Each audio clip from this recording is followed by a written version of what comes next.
da kaina na baki mai sona dan kwakin zama jini da hanta. Shakuwa ni da ke muradi na shi yake sani in yi kuka. Masoyi na tabbata da kai ɗaya zan yi duk rayuwa ta daidai. Ba ka nan na sani muna tare dan kananan a zuciyata. Ilimi za ka je ka nemo zai zama kai a rayuwata. Ilimi na sani a koyaushe shi yake wasa ansarata. Je ka nemo shi zai zamo gishiri da rayuwa. Kice misali guda da raina yake kwatanta wa zuciyata. Bana da hira dare da rana sinaki mai kyan ado da tsafta. Ina yi nisa da fargaba na kisa da kwana sarauniyata. San a halin da zan kasance batun da baki aminiyata. Masoyiyata kice kike sai ta lamburana. Kai na rike wa amana kuma ba zan ajiye ba. Ka zamto mahaɗina kan so za mu ci riba. Ba ni da mai kaunata tamkar kai na zaɓa. Zan kewar ka a raina in ba ka nan. Kai ɗaya ne kyakkyawa zuciya ta tantance.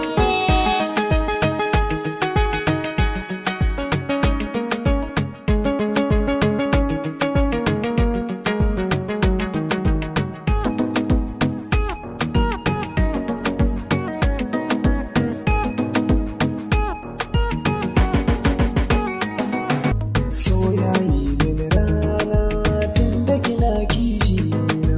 Ba mu da dinki a gona don kin zama ruhi na.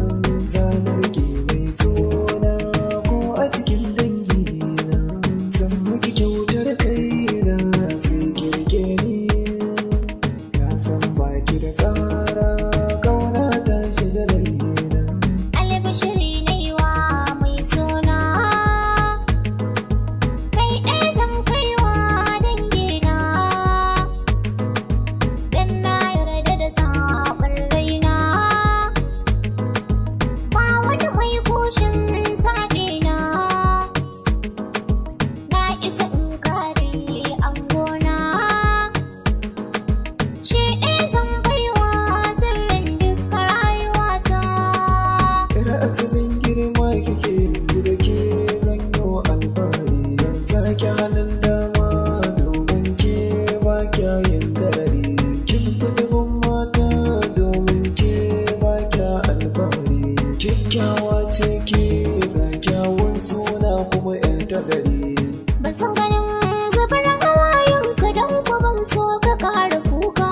Shakuwa ni da kai masoyi akan ta sa in ji babu daɗi. Kyauta da kaina na baki mai sona dan kwakin